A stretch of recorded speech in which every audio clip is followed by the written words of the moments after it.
It's another day on a round of applause, and it's me, Zali Marley, today. And today I'm on round of applause with one of Ghana's biggest animation creators, and you might know him as NAZIR, but I know him as Louis Appiah of LOUICAGE Studios. Welcome to the show, Louis Appiah. Thank you for having me. Thank you.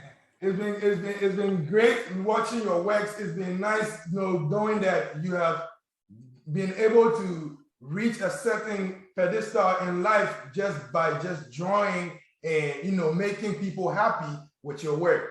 But before we go into your cartoon animation, we would want to talk a little bit more about you first before we go into how you got there. So I know you as Buju Banton. The world might not know you. I'm just telling the world right now. I know you as Buju Banton back in the day. You used to do music. You used to do a lot. But tell us a little bit about Louis Appiah.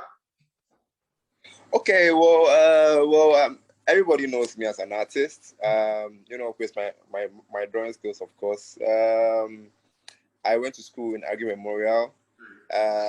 Everybody knew me as that kid, the best artist in school, Louis Appiah. And I've been drawing, from Adam.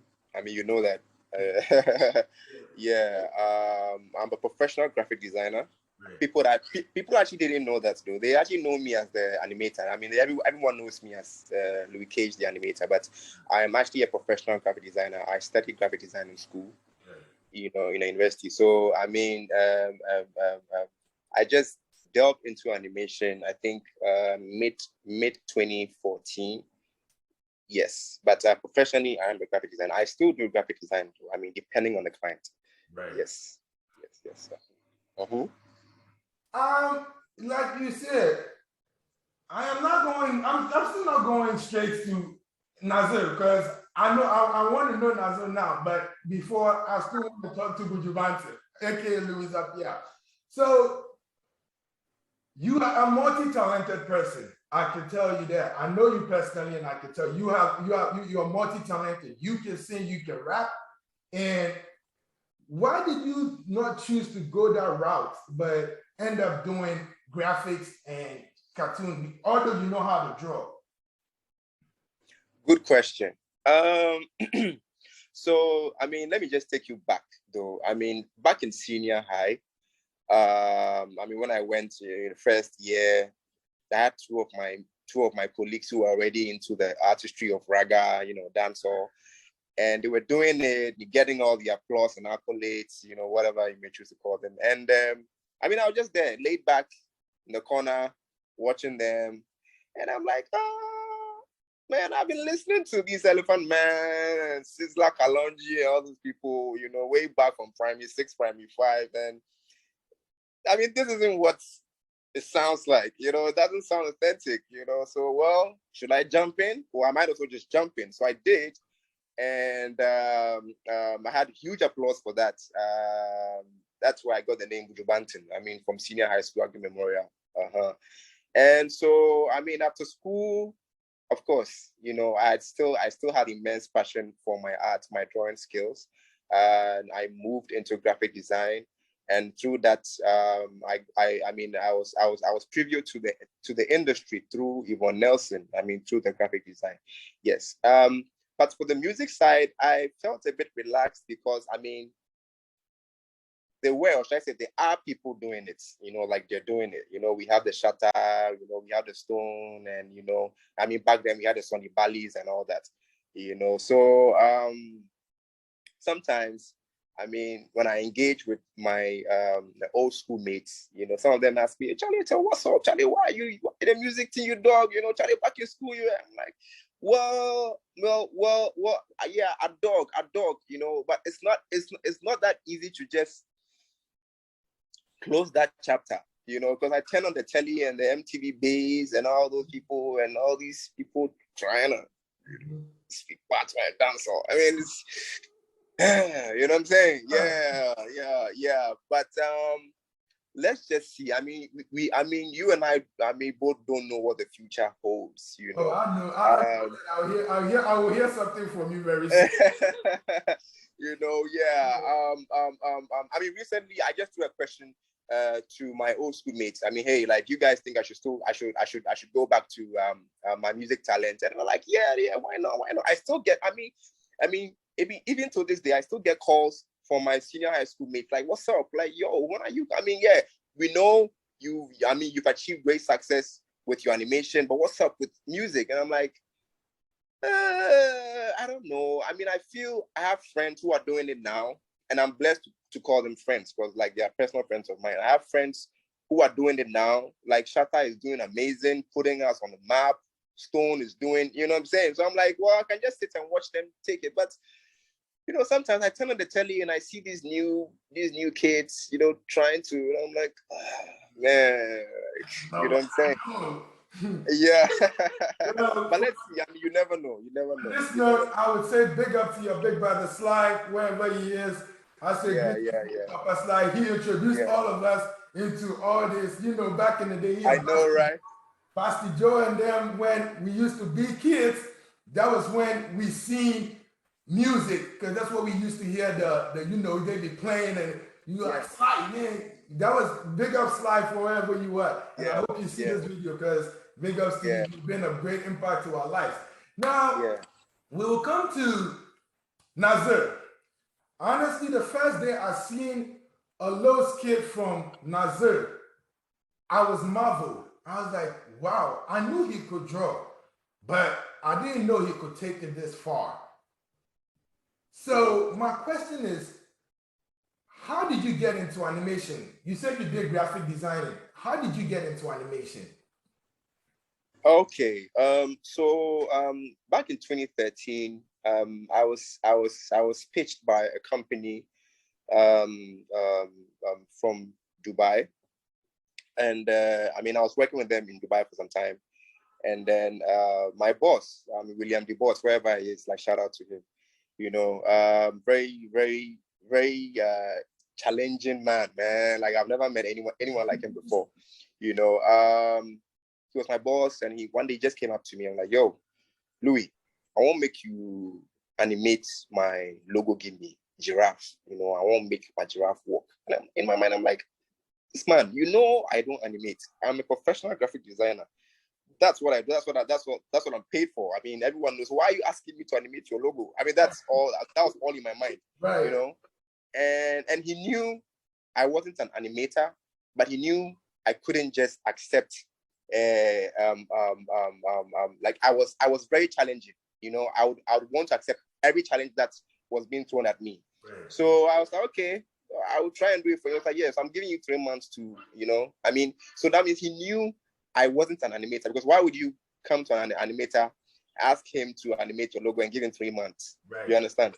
So I mean, I was like, okay, this I see what's going on here. I see what he's trying to do. I mean, it's challenging, all right, but well, let's just see. Because if I'm not able to do it, then I'm like, well, I mean, what a useless graphic designer. You just design, you can't even animate. So I'm like, okay.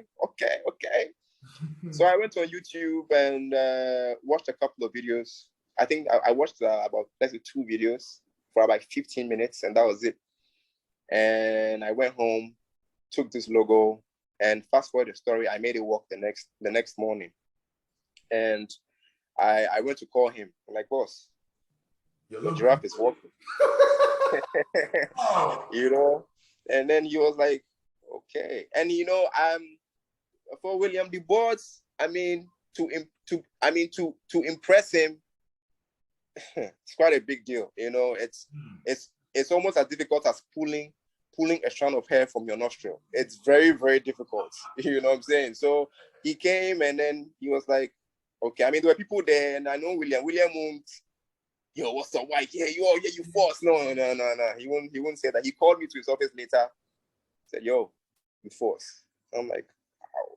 This coming from William DeVos, that was a very big deal to me. That was a very big deal to me. Like, big man, he was like, you know, shout out to him wherever he is. Like, I mean, yeah. So I was like, so if I can make this giraffe walk, I have this concept in mind. I far back at junior high school of this controversial kid. I don't know his name. But I have this, like, he's always playing in my mind, you know, and he was playing in my mind from as far back as junior high school, you know. So I'm like, if I can make this giraffe walk, why don't I just try and bring life to this character in my mind? You know, and voila, here we are. Bruh, I tell you, no, like that, from what you're saying, you don't need to convince me. The viewers got to listen to who LOUICAGE is, because I know that from when we was growing up, when you tell Luis, we used to call you Otto. When we tell Luis something, he was going to go an extra mile to do it. Luis used to play football. He learned how to play basketball by himself. You know what I mean? You was an all-rounder, and I can give you that. Shout out to Samuel Tete, call it wherever he is, because that was your main guy. You know, both of you coming together. I know you're doing music now too, and both of you at that time was a great collab. You know, when you see you see Otto, and it's been great. So another question I have: so how has animation evolved over the years in Ghana? Immensely, I'd say. Immensely, I'd say. I mean, back in 2016, I premiered Ghana's first full-length animated movie at West Hills Mall, and it was sold out. You know, and I mean, to be real, I actually don't recall. I mean, growing up here in Ghana, I actually don't recall a movie or premiere event where people were going to pay money to watch a Ghanaian made cartoon movie, you know? Yeah, so I mean, if we're selling out all these cinemas, we actually have evolved.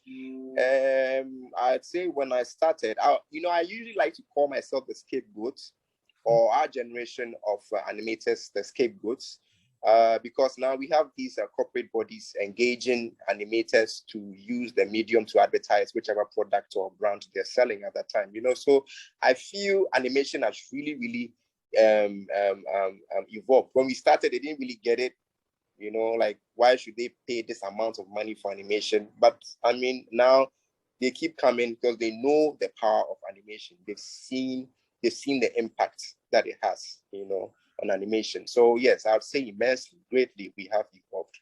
We have evolved. And that brings me to my next question. So that means you are getting the corporate Ghana to understand that to move their brand, you are playing a major role. How is animation and the corporate Ghana being merged up? You know, I feel the time now, I mean, things are different. Things have changed, you know. You either go with it or get kicked out. Right. It's like music. You don't do music and burn them on CDs and go to town sharing them physically. I mean, we have these platforms there now, you understand? And it's almost like inevitable. Without these platforms, I mean, it will be extremely difficult to get your song or music heard.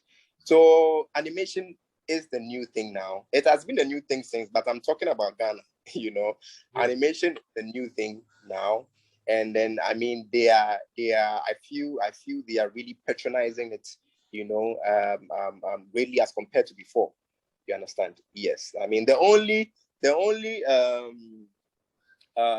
demerit I'd say here is they haven't completely come to grasp the importance of animated characters. Do you understand? Yes. I mean, so I've been passionate about NAZIR ever since I'm right from Adam. But one of the most fundamental reasons why I wanted to create that character or get that character known was to be the first Ghanaian character to get an endorsement. You know, like, this character is the face of this telco or that telco, you know. I mean, we've been to several meetings, and anytime, I mean, it's like all these executives sing the same tune. Oh, it's not, let's say it's not Jackie Appiah. Oh, it's not John Dumelo.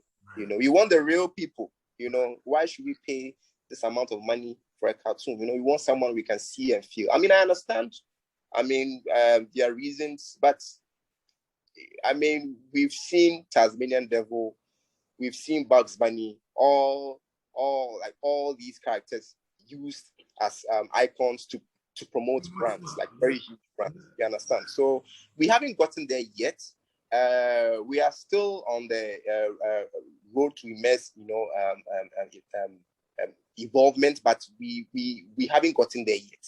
Right. So that is one of the cries that I want to put out there. Yes. Well, you can go ahead and you can tell us more of what exactly you think the corporate Ghana or corporate Africa, wherever it is, because right now you are a big artist when it comes to Ghana. Like, you have put animation across the span of Africa. People are watching you from Ghana, Nigeria, Tanzania, South Africa, from East, North, South, and West. And honestly, I would say congratulations, my brother. You have done a great deal, because it's not easy to even sit up and know, how did you come up with NAZIR? How did you even know how he was going to look like? It's not just easy. You can draw, but can you make it better than that? That's the question. But you have been able to make something out of nothing become an icon. Like, you've made a cartoon an icon in the world that people see it and they already know that. They don't even know you. They know NAZIR. But later when you get into your cartoon, they get to know that, oh, this is the creator. And they're like, because I've seen you do movie premiering in Silverbed Cinema. We never had that when we was growing up. Yeah, exactly.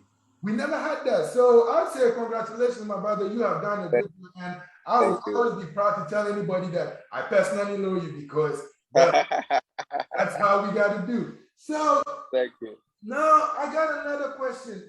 You do NAZIR and we do some. Why did you choose to veer into we do some? What was the aim of starting with do some? What was the aim of, like, why was merging we do some with NAZIR? But why did you decide to separate both of them?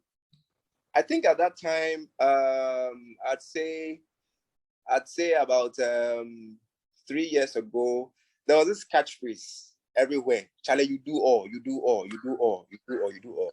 And one time I had this hilarious audio on my phone. Someone sent it to me anonymously, and I wanted to animate it. It was very hilarious. So I was like, oh, let me just animate this.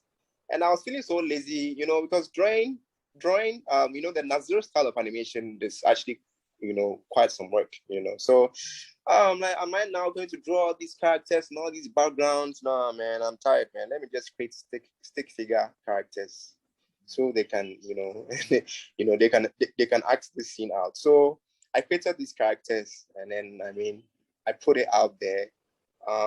Honestly, that was to me that was lazy work for me. Like, to me at that time, I was just going, let me just do stick character animation, just put it out there, because I'm tired of drawing these real human figures and all that. So yeah, I put it out there, and before I put it out there, I just named it We Do Some, because everyone's saying, like, you do all, you do all, you do all. Like, okay, so why not just change the narrative of that catchphrase and then just tweak it a bit? We do some, so we do some, and I put it out there, and I was overwhelmed myself, and even today, I still have people who love We Do Some even more than Tales of NAZIR. Because We Do Some, yeah. Because We Do Some is also different. It's a different kind of thing on its own.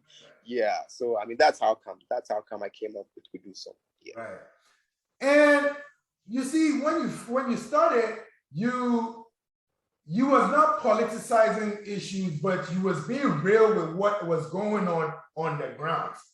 Somebody might think maybe party A asked you to do it, or maybe party B asked you to do it. Was it influenced by political affiliations, or you was just being a normal Ghanaian who thought that, hey, these are my people and I am part of them, and this is what I want to put out? Yes, well, with the latter part of what you said, exactly that. I've had no political affiliations before. I don't think I'd ever have. I don't know. But for now, I don't. And at that time, as part of the youth, having a medium, which is animation, putting it out there, engaging all this audience, why don't I just be a mouthpiece to what people actually want to vent out, So I put it out there. I wasn't commissioned by any political party to do it. I just did it because I felt that was the truth. I was speaking my truth, and I put it out there. And of course, I got a lot of reactions from it, both good and bad, obviously. Yes. But like I said, I wasn't commissioned by any political party, or neither did I have any political affiliation that influenced my decision to put that kind of animation or message out there. Right. Yes. Well, as my brother, I would want you to clear it out to the world so that if they see your work and you're doing your work, nobody tags you to no political party. That is why I asked you that question. Exactly. I see that you'll be coming up on big screens. Like, you've been on the KSM show, you've been on various screens. You get what I'm saying? And how does that make you feel? Like, do you look at yourself and go like, did this just happen over a day? Like, how does that make you feel? Because that feeling might be great. Yeah. For now, I'm used to, I'm kind of used to that. But from the genesis, everything was just overwhelming. The idea of creating NAZIR, putting out there, wasn't for accolades or wasn't for attention or followers and views and all that.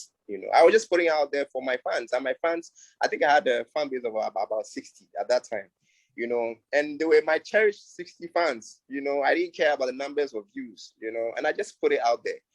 And like I said, I didn't care. I put it out there and I went to bed, And next morning, I woke up and I was all over, and I'm not saying all over, let's say, Dansoman or all over Accra. I was all over, Yeah. So that was overwhelming. I still remember that feeling like it was just yesterday. I remember I went somewhere in Accra, Rollins Park, to buy something on my way to work, and the market woman wasn't even attending to me. She was just watching my video. The next morning, I was like, wow, at that time, before I bought a car, at that time, still in Trotro, Charlie, seeing all these fine girls sitting in front of me watching my video, I'm like, woo, like, did this really happen? Like, this really happened, So that was overwhelming. Getting a call from the legendary KSM, it was all like a dream to me, and big ups to KSM, and big ups to Join News and TV3, for holding me down at that time. Their contribution really helped promote my craft. Yes. Great, and that brings me to my very next question. So we've seen that recently you had an award. How many awards would you say in total have you got, or how many awards can you say NAZIR has put on the table? Sadly, not a lot. I've won a lot of nominations though. Most of them being international, not even local. Yes, I won a lot of nominations, but I think I won an award somewhere in India, but I wasn't able to attend. Right. Yes, and then I won another award at the Accra Francophone Film Festival. I think that was around 2017. I don't remember, around 2017. What happens is I don't usually take Ghanaian award schemes seriously. I feel it's overly biased. There's a lot of favoritism in play when it comes to like the Ghanaian award scheme, so I don't really take it serious. There was this incident some years back, the Ghana Movie Awards, where one animator who was nominated, came out saying all sorts of things, working personally with one of the organizers who promised him the award and all that. So I was like, really, is that what's going on here? Then let me just be in my corner. And besides, I'm not doing this for awards anyway. So let me just be in my corner and do what I do best, and do it to the fullest. When the appreciation comes, why not? So recently I got the nomination for the Kopu Award, the recently ended Kopu Awards, and I mean, the poster was sent to me. I posted it. I always post it. I mean, if you send me the poster, NAZIR has been nominated, blah, blah. Okay, I'll just post it, you know. But I won't go the extra mile of, you know, engaging my fans or audience to vote and all that. I mean, yeah. So I didn't even attend. I mean, I was somewhere else, and then someone sent me a video that my name had been called at the events that had won the award. And I was like, wow, so this was actually real? Okay. So people are doing something right, I guess. You know, yes. But me personally, I feel the Ghanaian award scheme can do better because they have an ill-perceived narrative of how the scheme is. You know, like I said, there's a lot of favoritism in play, and I mean, it's not the right thing to do. I have spoken to some award executives who have boldly told me that award in the tongue, you know. So yeah, so I mean, if it's like that, then why bother myself to? I mean, I can easily also pay, you know, to be awarded, but I mean, of what use would it be? I mean, having a plaque, you know, on my counter, knowing very well I actually bought this award, you know. Yeah, so that has been my perception. That is my perception about the Ghanaian award scheme, and I hope they do something better. But shout out to Coco Awards for the amazing work they're doing. Yeah. Well, people that I've been talking to, like musicians and stuff and people that I've come into contact with starting this channel, all have the same, I would say the same cry throughout, because it looks like the award schemes is not helping. Like people are actually infusing money to the event organizers. What do you think can be done? Like, what do you think is the best that we should do as Ghanaians or people back at home who want to see our people really make it? Like, I would be proud to see that Louis got a genuine award than he paid for it. Do you think somebody is supposed to come up with a different award? Like, I'm confused, because it baffles me that nobody can be honest about what the fans want. Exactly. You see, awarding a musician or someone for whichever artistry that they have is different from awarding someone from a reality show. Mm-hmm. You understand? Well, let's say, for example, these reality shows, of course, they engage the audience to vote for them. Mm-hmm. And I mean, sometimes people can just pay billions of CDs, I mean, just to vote. And you realize that majority of the votes is actually coming from one person, you know? So it's like your money, your power, you know? But that's different from awarding someone, you know, as an artist, for example, like me. You can't nominate me for an award and ask me to engage my fans to vote. And at the end of the day, you know personally who you want to award. You understand? I think when it comes to awarding people like us, they should give the immense power to the public to actually vote.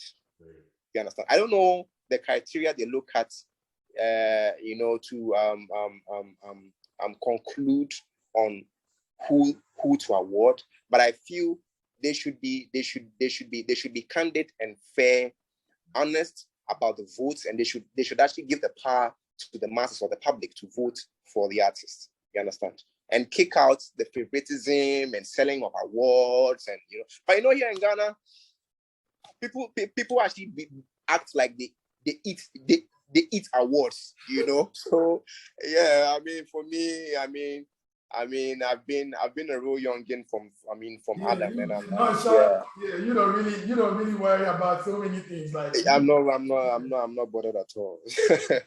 Yeah.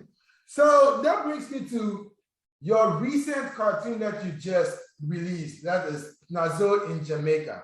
One of my favorites. When I watched it yesterday.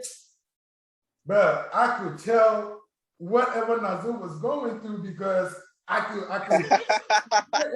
in the street voice, like, we was ever make us speak on this part.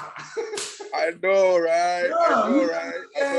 You know, your creativity is exceptional. Like the things that you come up with, it's not something that somebody can just sit up and say, oh, I'm going to imitate what NAZIR just did.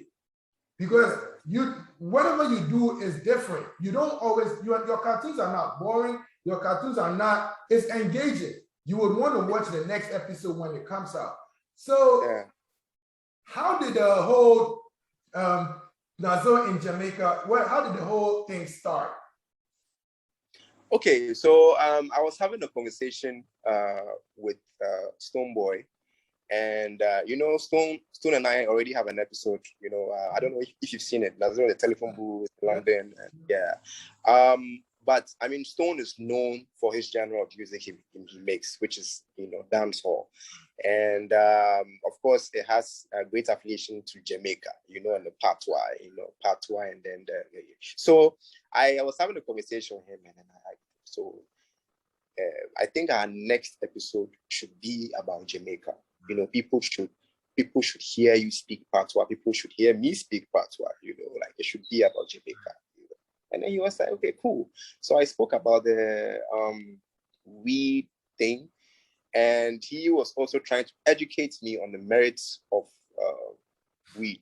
You know, and because I mean the initial concept was advocating for, which was also good. It was advocating for the abuse of drugs or herbs, you know. Yes, I mean, because I mean everything could be good, but I mean it shouldn't be abused. Right. So I was advocating for that, but he wanted me to draw more light on the merits of herbs, you know. So I was like, okay, fine. So this is how it's going to be. So now is going to smoke weed, then this will be the merits, you know, at the end. So this is just the first part. Oh, so there's more to come. Yeah, there's more to it. Yeah. So I mean, I had to also make it authentic. So I contacted some friends of mine, and the funny thing is that I mean, I'm so grateful. I'm thankful. Through this animation, I've been able to make so many friends. I have so many friends all around the world. You know, all around the world. So I had to contact some real Jamaican friends of mine. I gave them the script because I wanted the patois to be authentic, to sound authentic, you know. Yes, and I mean, they delivered.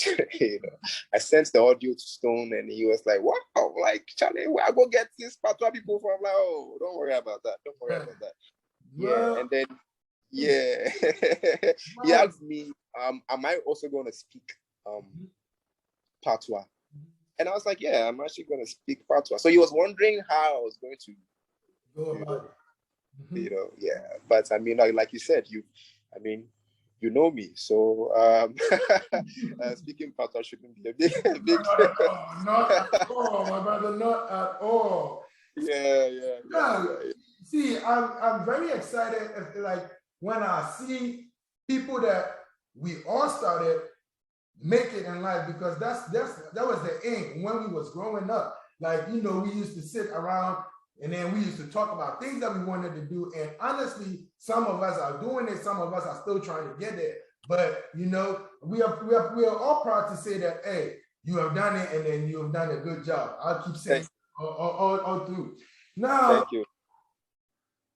I had another question. In Ghana, smoking of marijuana is frowned on. And like it's something that if you smoke marijuana, you are associated to being a criminal. Exactly. NAZIR being an icon, NAZIR being a face that everybody knows, that kids watch it, adults watch it, everybody watch it.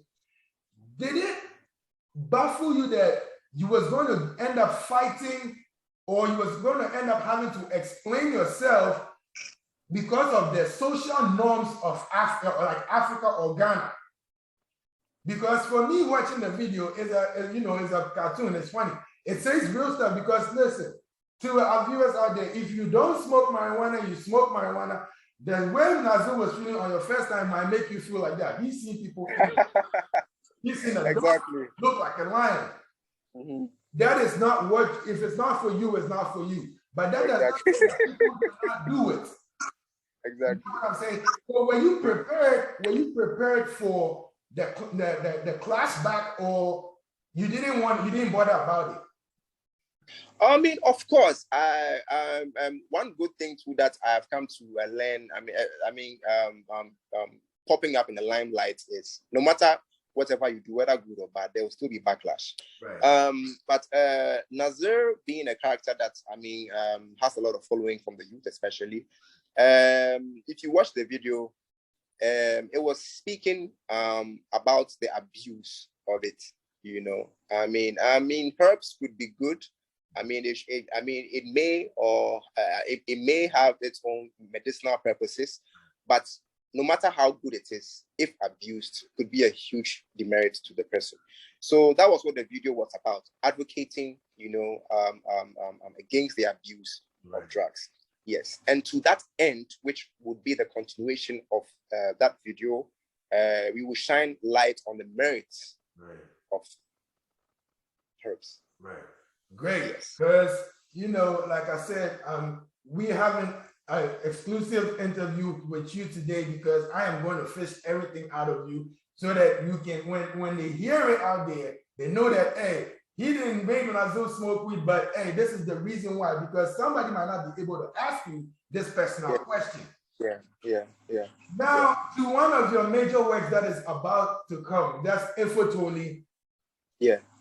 The 3D animation. Yeah. You shine some more light on that.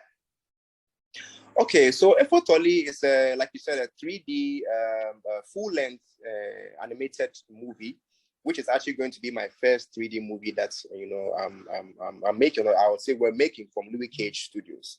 And, with 3D animation, with regard to cost, it's, more expensive to make than 2D animated movies. So we put it out there. We set up a GoFundMe campaign, asking the public to donate. The proposed budget for it was $10,000. Yes. Actually, it's even supposed to be more, $15,000, but we proposed $10,000. So for now, we've been able to been granted an amount of $5,000 to start it, but it's still not enough, So that's why we created a GoFundMe campaign for it. And to be honest, it's not really going well. This is actually my first GoFundMe campaign. I don't know. It's not really going well because people are asking so many questions. So what are the benefits? What do we get when we donate? Blah, blah, blah, blah, blah. But we listed everything there also. Per benefits, that's one we receive when they donate, So, it's still there. It's still on my platform, my Instagram and Facebook GoFundMe campaign for Efotoli. It's actually about a controversial character, based in the Volta region, Kita, to be specific, and then who is a landlord. And then in the same compound house, it has so many contrasting characters. We have a sex worker, a female sex worker. We have an occultist. We have a pastor. We have everyone in that same compound house, including NAZIR. Exactly, including NAZIR. Now, we didn't want to make this about NAZIR. We didn't want to capitalize on the fame of NAZIR for every project that we do. We also wanted to show the fans that we're also capable of doing other things apart from NAZIR. Yes, and I can guarantee you that once this movie is out, trust me, Ghanaians are going to find new love in this new character called Efotoli. Trust me on that. I trust you on that because I know you deliver. So yeah. Can you mention some names that we should expect on there, or that will be a secret? Oh, for now I can mention some names. The rest I'll keep a secret, but for now I can mention some names. So for this Efotoli, of course, we have Hajia, or let's say Mona for real. In there, we have Kofi Kinata in there. We have Bosom Piang in there. We have Wendy Shea in there.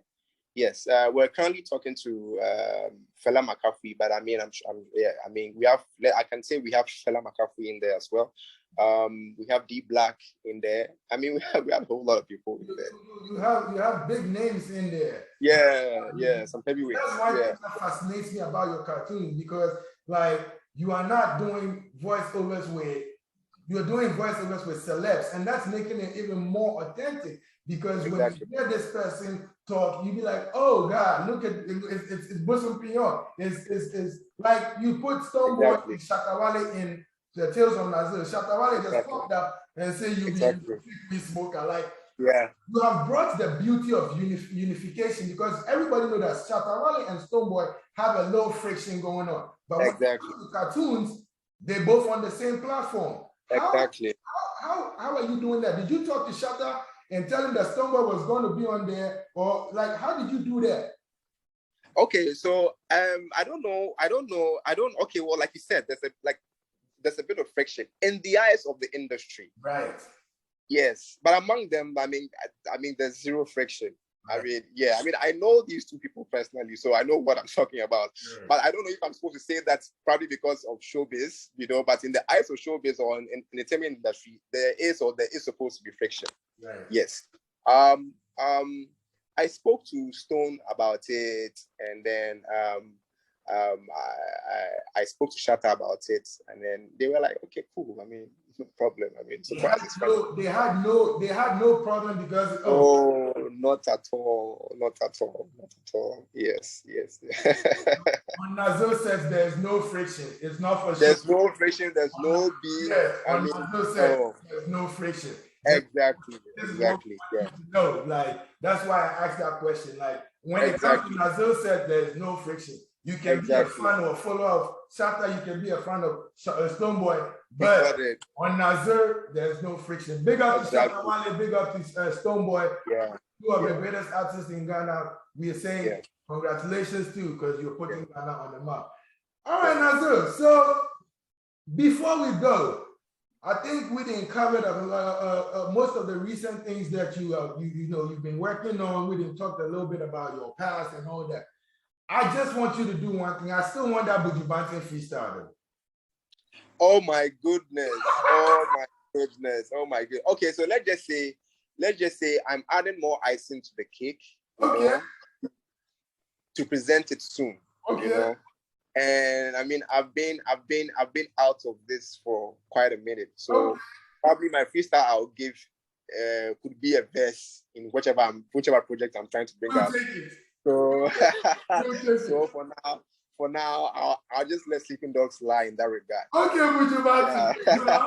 We'll wait for the actual song so that we can come back and talk about it again.